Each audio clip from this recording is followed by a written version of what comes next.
Yun, pasok mahiwagang audio.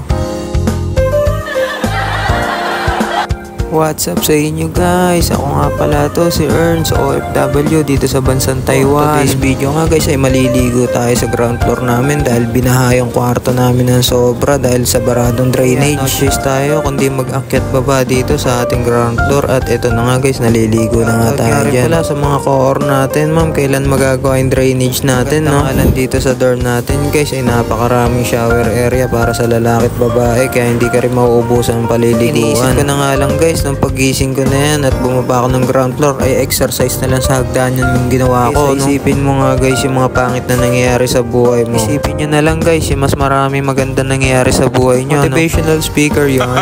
Yun nga isa sa mga natutunan ko dyan na nagtatrabaho pa ako sa Pinas guys, no? Malawak ang langit kesa sa lupa. Kaya mas maraming sagot kesa sa problema. Ay, Imelda Marcos yarn.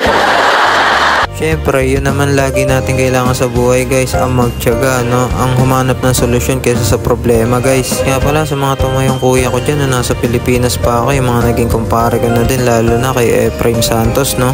Lagi niya nga sinasabi sa akin guys na importante sa tao yung malaking pakikisama mo guys dahil aanin mo yan balang araw. Ito nga guys, pabalik na tayo sa ating kwarto dahil tapos na tayo maligo dyan sa ground floor guys, sumakay na tayo ng elevator dito. Ito nga guys ay tinamaan na rin ako ng gutom kaya paglabas ko dyan guys, nag-iisip na kung ano ulamin ko, ano bibiling kong dilata sa R7 mamaya. At dahil fresh na nga ulit tayo dyan guys, nag-isip na tayo guys kung ano mauulam natin.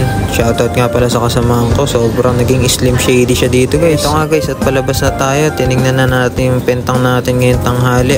Sipat kilatis muna. Lumabas na nga tayo dyan guys at napakatindi ng init dyan guys. Sobrang lutong-luto mukha ko after maligo. Sinusulit ko nga lang din tong summer guys dahil pag nag-winter din dito sa Taiwan guys, kahit hindi nag-ielo sa party namin na napakalamig. Andito na nga ako sa R7 guys at namimili na ako sa dalawang to kung ano yung bibili natin. Unipack mackerel nga yung napili natin guys dahil piso na lang na may dadagdag mo, may easy to open can ka na, o diba? Payaman. Shoutout to Unipack, baka naman! Uwi na nga tayo dito guys dahil hindi na natin kinakaya yung init mga besh. Na ako ng dorm yan guys nang bigla ako maalala nung kabataan namin kala mo matanda na nga tayo kumain dyan guys at tinirang ko lang ng konting isang piraso si Papa Bear tapos na tayo kumain dyan guys. Hanggang dito na nga lang guys, kung nagustuhan nyo nga itong video ko guys, pakipollow na lang yung page ko, malaking tulong na yun. Maraming salamat sa inyo, love you all.